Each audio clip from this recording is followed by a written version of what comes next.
আলাইকুম। নতুন আরও একটি ব্লগে আপনাদের সবাইকে স্বাগত। কাছে এবং দূরে, দেশ এবং দেশের বাহিরে যে যেখানেই আছেন, আশা করছি আল্লাহর রহমতে সবাই সুস্থ আছেন। আমরাও আলহামদুলিল্লাহ ভালো আছি। শীতের দিনে সংসারের কাজকর্ম গোছাতে অনেকটা অলসতা কাজ করে। একবার কাজ করব না বলে ফেলে রাখলে সেই যে আর কাজগুলো করাই হয় না। শীতের দিনে সকালের মিষ্টি মিষ্টি রোদ যখন গায়ে পড়ে জানলা দিয়ে যখন রুমে আসে খুব ভালো লাগে। তবে আজকে বেশ অনেক দিন যাবৎ আমাদের এখানে একদমই রোদ নেই। পুরো আকাশটা মেঘলা হয়ে ঢাকা হয়ে থাকে, একদমই রোদ আসে না। আর শীতের দিনে কাজকর্ম করতে তো এমনিও ভালো লাগে না, তার উপরে রোদ না থাকলে মনটাও যেন কেমন মেঘলা আকাশের মতো মেঘলা হয়ে থাকে। আজকে বেশ অনেক দিন যাবৎ আমাদের এখানে মনে হচ্ছে যে এই বুঝি বৃষ্টি চলে আসবে, আকাশটা এত পরিমাণে ভয়ঙ্কর অন্ধকার হয়ে থাকে, সেই সাথে রোদ তো একদমই ওঠে না। তো সব মিলিয়ে কেমন যেন একটা বিষণ্ণতা কাজ করছে। তারপরও সংসারের কাজ তো আর থেমে নেই। এই তো একের পর এক নানান কাজকর্ম গুছিয়ে যাচ্ছি, করে যাচ্ছি। সংসারের কাজের তো সারাদিন শেষ থাকে না, তার উপর যদি একটু আকাশটা ভালো থাকে মনে হয় যে মনটাও ভালো লাগে। আবহাওয়ার সাথে সাথে মনেরও কিন্তু অনেকটা পরিবর্তন আসে। তো বেশ অনেক দিন যাবৎ মেঘলা হওয়ার কারণে কিছু কাজ যে গুছিয়ে করব সেটাও আর হয়ে উঠছে না। ভাবছিলাম যে বেশ কিছু কাপড় চোপড় ধোয়ার ছিল, কিছু ব্ল্যাঙ্কেট, সেই সাথে বিছানার চাদর, ওগুলোও এভাবে জমিয়ে রেখেছি। জানি না কখন এগুলো ধুয়ে দিব। শীতের দিনে কিছু কাজ থাকে যে কাজগুলো আগে থেকে কিছুটা গুছিয়ে নিলে শীতের দিনগুলো বেশ আরামেই কাটানো যায়। সেই সাথে আগে থেকে কিছু প্ল্যান করে রাখলে রান্নাবান্নার ক্ষেত্রেও কিন্তু অনেকটা সুবিধা হয়। আজকে জুনাইদের বাবাকে বলেছিলাম আসার সময় বেশ কিছু পরিমাণে চিকেন নিয়ে আসার জন্য। আর ওই দিন যখন আমি মার্কেটে গিয়েছিলাম 2 প্যাকেট লেগ পিস ছিল, ওই চিকেনগুলো নিয়ে এসেছি। এভাবে চাইলে শুধু লেগ পিস, তারপর হাড়যুক্ত মাংস, সেই সাথে বোন পিস আলাদাভাবেই পাওয়া যায়। তো যখন যেটা প্রয়োজন হয় আমি তখন ওটাই নিই। তাছাড়া আমাদের বাসার পাশেই একেবারে ফ্রেশ মুরগি ওনারা কাটিয়ে বিক্রি করেন। তো ওখান থেকেই জুনাদের বাবা বেশ কিছু মুরগি নিয়ে এসেছিল। এগুলো এখন গুছিয়ে প্রতিদিনের জন্য রেখে দিব। যখন যতটুকু প্রয়োজন সেই অনুযায়ী আমি বক্সে নিয়ে রেখে দিব, যাতে রান্নাবান্না করার সময় আমার সুবিধা হয়। এছাড়াও অনেক কাজকর্ম থাকে যেগুলো আগে থেকে গুছিয়ে নিলে রান্না করতেও যেমন সুবিধা, শীতের দিনে কষ্টটাও কিন্তু কম হয়। আমরা যারা গৃহিণীরা আছি তারা চাইলেও কিন্তু শীতের দিনে একটু যে আরাম করব সেই সুযোগটা হয়ে ওঠে না। সংসারের নানান ব্যস্ততা, নানান কাজকর্ম, তার উপরে যদি এই ধরনের টুকটাক কাজগুলো গুছিয়ে নিতে পারি তখন কিন্তু কাজগুলো অনেকটা সহজ হয়, কষ্টটাও অনেকটা কমে যায়। তো প্রতিবারের মতো আমি সেটাই করে থাকি। বাসায় যখনই কিছু রান্না করব ভেবে রাখি, যদি সব জিনিসপত্র হাতের কাছে গোছানো পরিপাটি থাকে তখন কিন্তু রান্নাগুলো খুব কম সময়ের মধ্যে হয়ে যায়। সেই সাথে যেদিন যেটা রান্না করব পুরো সপ্তাহের প্ল্যানটাও কিন্তু খুব সহজ করে নেওয়া যায়। আজকে কি রান্না করব বা তারপর দিন, এতে করে আমরা যারা গৃহিণীরা আছি তাদের কিন্তু কাজ করার ক্ষেত্রে অনেকটা সুবিধা হয়। আর রান্না করার আগে যদি আমি ভাবতে থাকি যে কি রান্না করব, ওই দেখা যায় ভাবতে ভাবতেই অনেকটা সময় চলে যায়।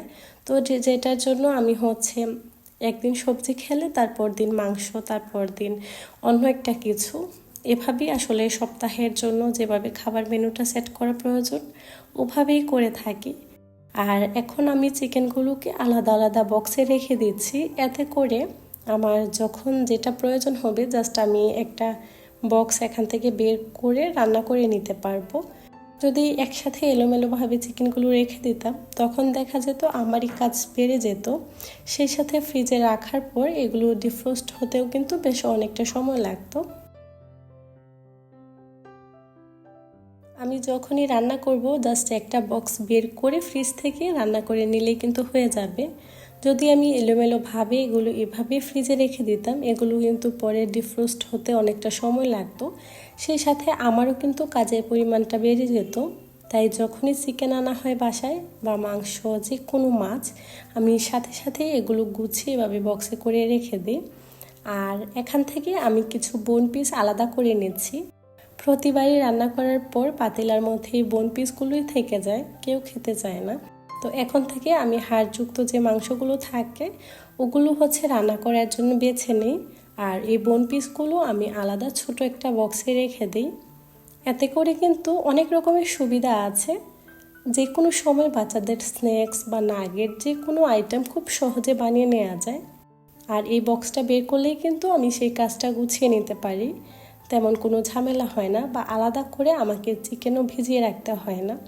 এভাবে আমি বক্সে বক্সে করে আলাদাভাবে প্রতিটা জিনিস গুছিয়ে রাখি। ফ্রিজটা যেমন গুছানো থাকে, সেই সাথে জিনিসগুলো অর্গানাইজ করা থাকে, সহজেই খুঁজে পাওয়া যায় আর হাতের কাছে থাকে।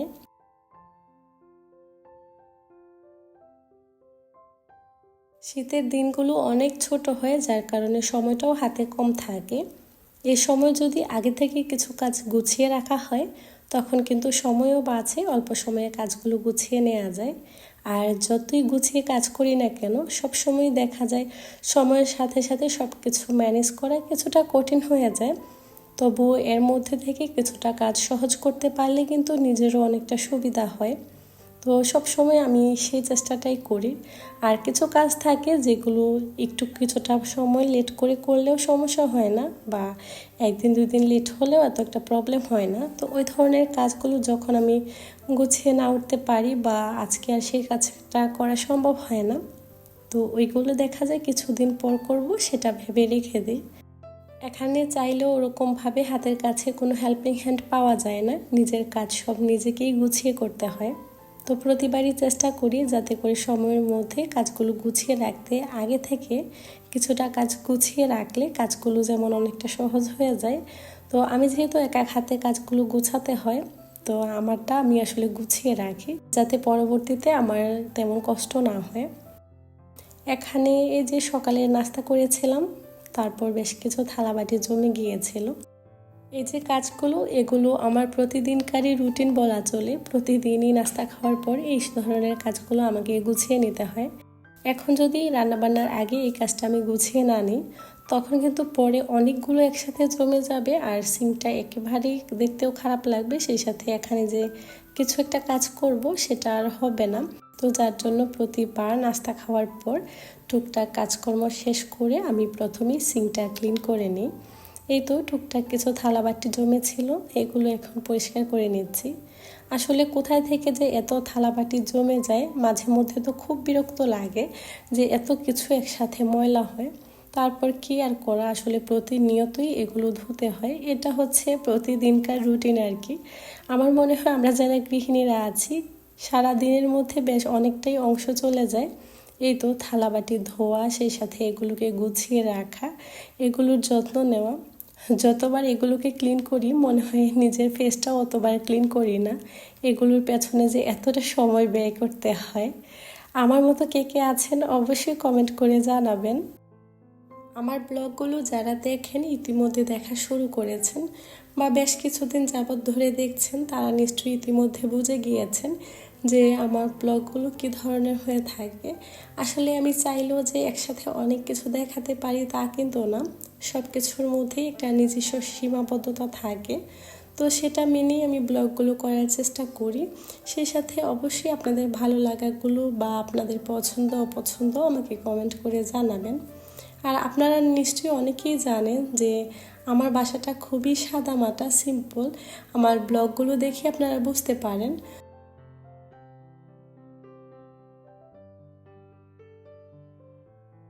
আমি যে আপনাদেরকে প্রতিনিয়ত নতুন কিছু দেখাবো বা আমার বাসাটা অনেক বেশি নতুন কিছু দিয়ে সাজানো, তা কিন্তু না।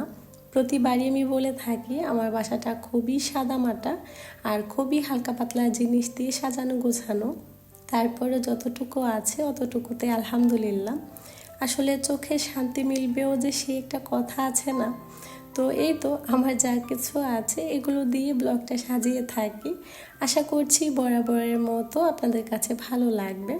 তো প্রায় ভিডিওতে দেখা যায় একটা আপু কমেন্ট করে থাকেন অনেক বেশি ভালোবেসে, যে আপু তোমার বাসাটা একটু দেখিও প্লিজ, হোম ট্যুর দিও।